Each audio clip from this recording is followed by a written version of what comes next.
Grazie, buonasera a tutti innanzitutto. Io desidero ringraziare permettetemi anche di ringraziare anche la sezione locale del mio partito che si è adoperata assieme alle parti istituzionali e quindi anche assieme a Giuliano Boscolo dell'Associazione Lavoratori di Chioggia e a Marco Delfini qui presente per aver chiesto di essere presente qui oggi a fare un punto della situazione sulle questioni turistiche, ma soprattutto per ascoltare non solo gli albergatori ma tutti coloro, gli operatori, tutti coloro che hanno a che fare col turismo. Quindi vi ringrazio per aver organizzato questa serata. Tra l'altro assieme a voi c'è anche Alberto Maschio che è dell'Associazione Iesolana Albergatori, quindi non ci sono solo i Chiogiotti, di Bione anche, ecco, perfetto, quindi c'è un po' la costa. Ecco, permettetemi subito di dire questa cosa qua, visto che vedo gli esoliani, i bibionesi presenti. Io sono convinto di una cosa, poi entriamo nel merito delle questioni grandi. E Marco Micheli, l'amico Marco Micheli, che è segretario regionale nonché vice nazionale di Federalberghi.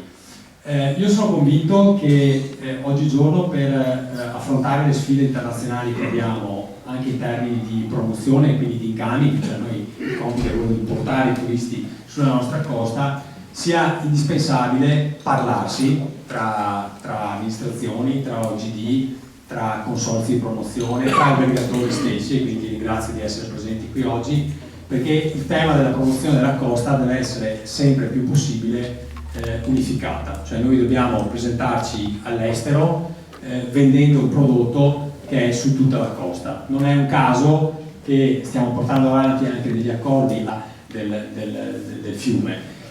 Si muove nella costa che la ritiene similare all'Alto Adriatico, cioè spiaggia, sabbia.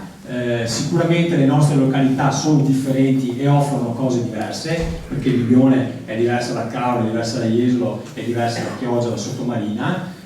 Ognuna ha delle particolarità sulle quali possiamo spingere, ma bisogna anche lavorare sul fatto che un giorno, una volta il turista può andare in una località, l'anno successivo in un'altra, perché la cosa su cui noi dobbiamo lavorare è il servizio, cioè i servizi, dare sempre un qualcosa di diverso, un servizio che deve essere tra l'altro sempre di qualità, perché lo sapete meglio di me, non possiamo più competere sul tema del prezzo. Se noi facciamo battaglie sul tema del prezzo siamo già morti in partenza, perché con Micheli ragioniamo sempre di queste cose qua. Se io vado a guardarmi anche i dati che se lo inventa, bene, ma tanto per fare quello più banale, cicloturismo. Oggigiorno sta funzionando molto il tema della bicicletta, soprattutto la bicicletta pedalata assistita, quindi elettrica, che sta funzionando un po' dappertutto perché permette un po' a tutti di poter andare in giro anche a chi non è allenato. Ecco, qui ci sono delle reti di impresa che sono partite, sono messe insieme, quindi una parte degli albergatori, o anche non albergatori ma gente che forniva camere da dormire, assieme per esempio al meccanico che aggiusta la bicicletta, assieme a quello che affitta la bicicletta, assieme a quello che fornisce l'abbigliamento per andare in bicicletta, assieme a quello che dà da mangiare alla gente lungo la pista ciclabile opportunamente attrezzata. Tutti questi si sono messi insieme e hanno creato un prodotto locale, prodotto che potete fare anche qua, anche a Chioggia, che può essere anche un litorale che parte da Chioggia e sale, diciamo, lungo la dorsale per attraversare, per arrivare a Venezia e per andare oltre. Del codice identificativo non è che la Regione Veneto sia partita così, insomma, è una discussione che si sta avendo a livello internazionale ormai, direi, perché penso a grandi località come Barcellona, come Parigi, Londra, che anche loro hanno la difficoltà della gestione perché degli appartamenti, perché guardate che poi la gestione degli appartamenti non regolamentata crea dei problemi anche nella gestione urbana delle città. Io prendo Venezia e Verona in particolare, abbiamo delle situazioni incredibili. Quindi tutte le regioni in Italia ormai sono partite, la regione Lombardia è partita per prima, se vi ricordate, ed era stata impugnata la legge all'inizio, noi abbiamo aspettato che fosse finita, diciamo, quella. Grazie.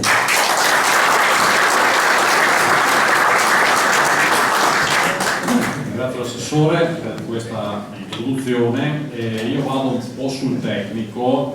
Diciamo subito che intanto noi nel Veneto abbiamo il nostro codice identificativo regionale Non aspettiamo il codice identificativo nazionale, perché faccio una battuta, Roma è la città eterna e ha i suoi tempi, appunto, e noi partiamo intanto come veneti con quello che già abbiamo approvato, sia con come ha detto l'assessore, la modifica dell'articolo 27 bis della legge regionale 11 2013, abbiamo fatto il regolamento, il numero 2 del 2019, adesso mancano soltanto un paio di decreti attuativi che usciranno a breve, ma voglio appunto spiegare brevissimamente le 3 novità. Prima novità, d'ora in poi con la nuova procedura i nuovi locatori potranno comunicare la locazione turistica, cioè dire chi è il locatore, quante sono le camere, quanti posti letto, il periodo di apertura, lo potranno fare solo compilando sul sito della regione, del turismo area operatori per intenderci, i dati loro direttamente. Questo ha un doppio vantaggio. In primis evita appunto, cioè si troveranno già un modulo già da stampare compilato già informaticamente, e nella banca dati regionali ci saranno già questi dati, e quindi evitiamo da una parte il rischio di errori quando, come c'era fino adesso, gli uffici provinciali prima, regionali poi, dovevano copiare il cartaceo e reinserire, e secondo chiaramente si riducono i tempi. Poi chiaramente la modalità di trasmissione per chi è impresa, cioè penso alle agenzie immobiliari turistiche, quelle agenzie immobiliari che gestiscono tanti appartamenti, lo fanno tramite sua come facevano in passato. Lo stesso i locatori turistici che invece non sono impresa possono farlo tramite, appunto, inviandolo all'indirizzo della regione con documento scannerizzato di identità o firmato digitalmente. Quindi su questo sono stati, se non cambia niente, cambia la modalità di inserimento. Questo poi comporta anche un altro vantaggio, una banca dati a cui daremo accesso ai comuni, e qua la nostra direzione informatica ci sta aiutando, stiamo lavorando per dargli l'accesso. In via provvisoria continueremo, come abbiamo sempre fatto adesso, a dare tutti i dati su una tabella Excel. Quali sono questi dati? Chiaramente il nome e cognome del locatore, l'indirizzo, il numero civico dei vari appartamenti, e chiaramente in questo caso appunto vedremo anche il famoso codice identificativo dell'appartamento, che fino adesso non c'era.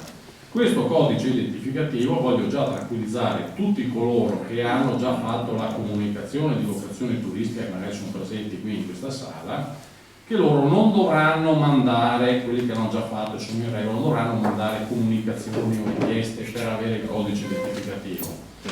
Semplicemente loro sono già abilitati ogni mese con delle credenziali nella cosiddetta procedura di rilevazione statistica a caricare gli arrivi e le presenze. Cioè loro per esempio a novembre caricheranno, entro il 10 novembre, L'assessore credo che sia stato più che esauriente. Io c'è un punto sul quale vorrei ulteriormente ribadire. Ti vedono. Ah, sì. Se il fiato mi regge stare in piedi. Allora, c'è un punto che mi preme ribadire, l'ha già detto in tutti i modi possibili e immaginabili l'assessore, perché il tema di questo codice identificativo è stato mal letto all'inizio, perché sembrava una volontà punitiva nei confronti di chi fa un'attività che non sia quella alberghiera. Allora, quello che posso premettervi io come rappresentante degli albergatori, ma come presidente di Confturismo, anche rappresentante di chi affitta appartamenti, di chi fa bed and breakfast, di chi fa il cosiddetto extra alberghiero. I più colpiti dall'abusivismo non sono gli alberghi signori. Il più colpito è chi affitta regolarmente, paga le sue tasse, è in regola, comunica, fa tutto quello che va fatto per essere appunto in regola, e viene colpito dall'abusivismo, cioè da quello che prende l'appartamento, e dopo apro il penoso capitolo del Mario che ha 800 appartamenti in affitto in Italia. Apre un appartamento a tassazione zero, signori, siamo bravissimi tutti a fare concorrenza, Se gli fosse dato un albergo completamente in nero, è chiaro che fa metà delle tariffe di un albergo regolare, e questo non credo piacerebbe a nessuno. Quindi il tema è dare un codice identificativo, è la misura meno gravosa. Poi devo dare atto alla Regione e anche ringraziarli, perché sono stati molto attenti nel non complicare la vita. Sono reduce da una mattinata in cui ho compilato 27.000 scartoffie per una sciocchezza, la Regione è riuscita a far sì che tutto si compiti via telematica e soprattutto chi è già in regola, quindi la premialità nei confronti di chi è già in regola sta nel fatto che chi è già in regola si trova il suo numero, il suo codice identificativo direttamente comunicato senza dover fare assolutamente nulla. Quindi ribadisco la non volontà punitiva nei confronti di alcune categorie nei confronti di altre categorie. E dovete considerare una cosa, questo mi corre l'obbligo sempre di dirlo quando sono fuori da Venezia o fuori da Verona, per esempio, che sono due città che soffrono fortissimamente questo fenomeno. Anche la mia Bibione, devo dire, lo soffre più di altre località. Qui a Chioggia la situazione, per come ce l'ho rappresentata io, è di una località che ha grandissima parte, quantomeno, grandissima parte in regola. Il presidente Boscolo Cegioni mi dice sempre, ma da noi a Chioggia sì, c'è qualcuno, ma non è quel generalizzato. A Bibione, tanto per capirsi, per fare un paragone, una statistica fatta dal Federalberghi Nazionale, mi pare 3 mesi fa, 4 mesi fa, rilevava 1500 appartamenti in affitto su Airbnb, cosa che da voi non è riscontrata e non è riscontrabile. Il famoso Mario che ha 800 appartamenti, non è, l'assessore citava la signora Maria, che anch'io a mia volta ho preso, non mi ricordo ormai più nel corso degli anni da chi, ma è simpatica come immagine, dire sempre la signora Maria, ma noi non ce l'abbiamo su con la signora Maria che affitta la camera della figlia che va all'università, non ce l'abbiamo su con chi affitta un appartamento, anche 2 appartamenti. Noi ce l'abbiamo con quel signor Mario, trovato sempre dallo studio di Federalberghi Nazionale, che su Airbnb Mario gestisce 800 appartamenti, Attilio ne gestisce 1500, Attilio deve essere un nome che piace, però, 1500 appartamenti. Questo signore gestisce 1500 appartamenti. Io molto moderno. Io formalmente devo ringraziare il partito. Non era una cosa facile gestire questa situazione. Non si sente. Perché io dritto. Beh, non me lo posso mettere in bocca. Facciamo alternative, dai. Allora.